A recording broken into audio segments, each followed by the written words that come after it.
Minha frustração nos dias de hoje, Caio, é simplesmente só o fato de que, 2 pontos, minha mulher me largou. Já nos divorciamos. Mas pela consciência de que o casamento é um só, e Deus, um só em Deus, que segundo Mateus, tenho que me tornar eunuco, fico angustiado pela questão de que só posso casar se minha esposa morrer. Isso é muito cruel pra mim. Cara, eu não sei de onde você está vindo, mas deve ser seu primeiro dia aqui no Papo de Graça. É legal você falar. Primeiro dia aqui. Então, meu irmão, desculpa, mano, mas a gente de repente voltou aqui na luz. Não, a gente voltou para a idade, sabe, quando a Terra ainda estava sendo formada, viajando pelo espaço sideral. O Big Bang. Já tinha acontecido o Big Bang. Mas ainda estava viajando, ainda não tinha nem chegado nessa posição cósmica onde hoje ela translada. Assim. Não tinha nem começado o movimento. O Sol ainda estava tentando se ajuntar.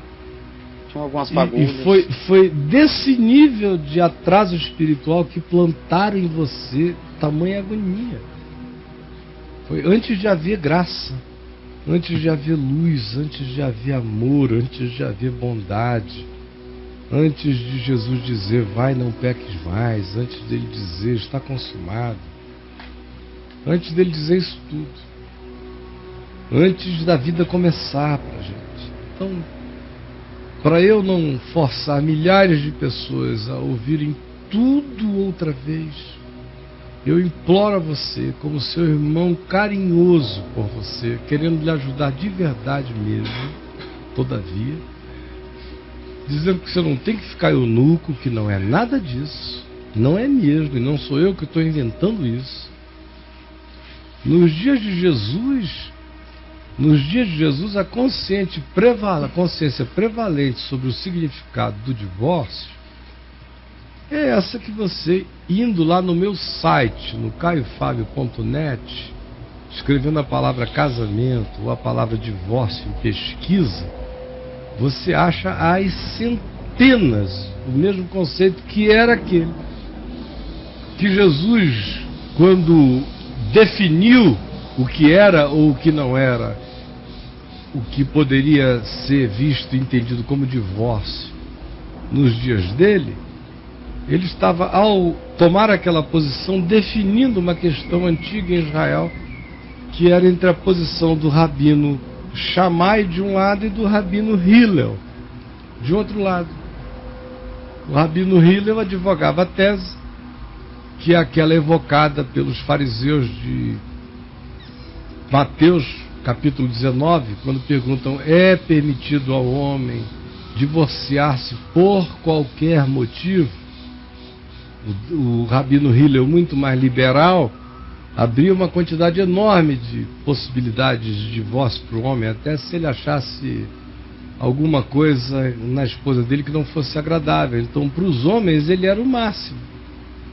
Já o rabino Shammai dizia que não era assim. O cara não podia sair dispondo da esposa de maneira leviana. Sabe por quê? Porque o instituto do casamento em Israel naqueles dias era também um instituto da previdência social. Era o INSS, era fundo de garantia, era tudo que é recolhimento de imposto que um ser humano pudesse fazer, estava contido no significado do casamento.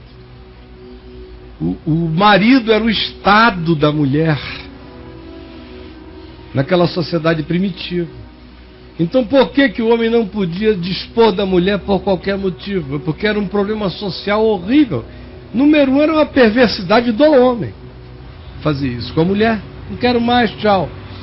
Segundo lugar, porque a mulher agora, que tinha saído da casa de pai e de mãe, para sempre para estar com esse homem, e se esse homem a declara repudiada numa sociedade machista, porque a sociedade judaica era machista, como o Velho Testamento acontece no contexto de uma sociedade machista. Não é uma sociedade do Evangelho. Como é que seria uma sociedade do Evangelho? É uma sociedade onde não há diferença entre homem nem mulher. Tanto quanto não há entre escravo nem liberto, nem entre judeu, grego, bárbaro, cita. Não há diferença entre homem e mulher. Não há. Numa sociedade segundo o Evangelho, homem e mulher ganham a mesma coisa, têm as mesmas competências, são tratados com a mesma dignidade, são apenas dois humanos. Um humano macho, um humano fêmea. A relação dos dois vai ser estabelecida entre os dois, mas perante a sociedade tem que ser tanto quanto é perante Deus. Porque Paulo diz, em Cristo Jesus acabou isso, não há mais homem nem mulher, nem escravo nem liberto, nem diferença racial, nem étnica, nem de nenhuma natureza, porque todos agora são um em Cristo Jesus. Então o Velho Testamento acontece num contexto machista. O Novo Testamento acontece num contexto machista judaico e num contexto machista também no mundo greco-romano, com algumas liberdades a mais em alguns ambientes greco-romanos, mas machista ainda. E Paulo anuncia o princípio. O princípio qual é? A vontade de Deus é que acabe essa história de homem e de mulher, porque diante dele não existe. Oração de homem tem mais poder do que oração de mulher? Não. Coração de homem é mais aberto para Deus do que coração de mulher? Não. Deus vai falar mais. Se tiver um homem e uma mulher, Deus escolherá falar pelo homem e não pela mulher? Não. Deus falará pelo espírito que ele queira falar. Diante dele não tem um homem e uma mulher, tem espíritos sinceros. Homem e mulher aqui, para as nossas negas, diante dele não. Tem meu filho e minha filha. Só. Como diante de Deus, Jesus não é macho. Jesus é o Filho do homem. Transcende o gênero. É o homem em síntese, significando dizer humanidade sintetizada, homem e mulher. Então, voltando aqui para nós, que é a questão de repete aí para mim, Paulo. Vou ler para você. A frustração é simplesmente o fato de que ele está divorciado, mas pela consciência de que o casamento é um só em Deus, que segundo Mateus tenho que me tornar eunuco. Fico angustiado pela questão de que só posso casar se minha esposa morrer. Pois é. Isso é muito cruel. Então eu já tinha passado disso. Eu já estava lá dizendo que em Mateus 19, Jesus estava definindo aquela questão e que o divórcio daqueles dias tinha um papel social amplo que cobria toda aquilo que hoje a gente diz assim, não, querida, se divorcie em paz porque você terá os seus direitos, você e seus filhos. Sim, claro. Naqueles dias, se o cara mandasse a mulher embora com os filhos dela, ela ia virar prostituta para poder sustentar as crianças. Dependendo do tipo de homem que ele fosse. Um homem que mandasse embora uma mulher desse jeito não era homem, era só um calhorda religioso, mas um homem não. E ela iria para a Rua da Amargura. Ou então ela iria casar com outro cara esfuleimado já, também todo ferrado, e a sociedade ia dizer, ali vão dois adúlteros, ia ser considerada adúltera para sempre. Por quê? É porque Deus iria considerá-la adúltera? Não. É porque o judaísmo, a sociedade judaica, iria considerá-la adúltera para sempre. Ela iria viver com estigma. O que Jesus está dizendo é, você que está fazendo isso, olha o que você está criando, ainda está fazendo uma mulher carregar a letra púrpura para o resto da vida nessa sociedade perversa, só porque você resolveu praticar a monogamia sucessiva. Você não é bígamo nem é polígamo, você só tem uma mulher por ano e vai dispensando as outras e se casa no Senhor, nesse santo, safado Deus de cartório dos hipócritas e mentirosos. Então, mano, não é nada disso. Te enganaram. Vai ler lá, que você vai entender. Eu não vou, senão eu ia passar o resto da manhã explicando isso aqui, mas não é, é cruel mesmo, porque não é bíblico, porque não é a palavra, porque é letra montada, porque não tem nada a ver com o espírito do Evangelho, porque não é segundo Jesus, por isso que é cruel, é perverso, é demoníaco, é maligno mesmo. O que ensinaram a você foi uma montagem safada, perversa, maligna, desumana e cruel. E eu assumo a responsabilidade diante de Deus pelo que eu estou dizendo. Essa montagem é perversa. Ela nada tem com o Espírito de Cristo. Acalme seu coração, vá lá no meu site, leia.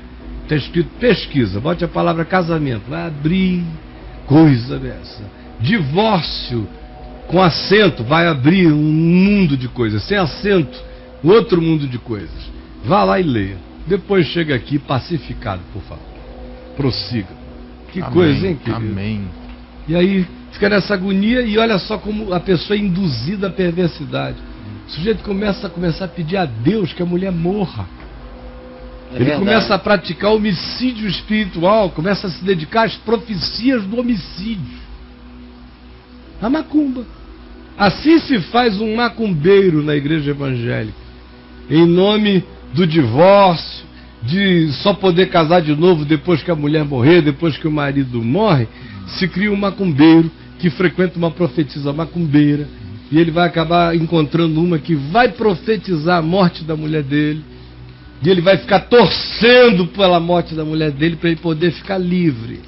Quando se trata Deus como se ele fosse o diabo, faz-se macumbeiros, né? Meu Deus, esse Deus aqui é pior que o diabo, né? O diabo tem mais bom humor do que esse Deus aqui. O diabo pelo menos vai lá, cara, pega alguém. O diabo ia dar um toque pra ele passar uma réguinha. Vai lá. Passa uma régua aí. É mais misericordioso ainda. Ah, né? Pelo menos nesse sentido o diabo é mais humano, né? É, né? O diabo é mais humano do que esse Deus aqui? É. Esse Deus aqui é de uma desumanidade horrorosa. Imagina. Pelo amor de Deus, o diabo isso tá dando, muito cruel. Está dando aula de humanidade para esse Deus da religião. Esse perverso, mal-humorado, sabe? Filho de uma égua esse aí. Não posso dizer isso, porque aí é uma falta de consideração para com a égua. Né? Tadinha da égua. Não tem nada a ver com a história. Vamos lá.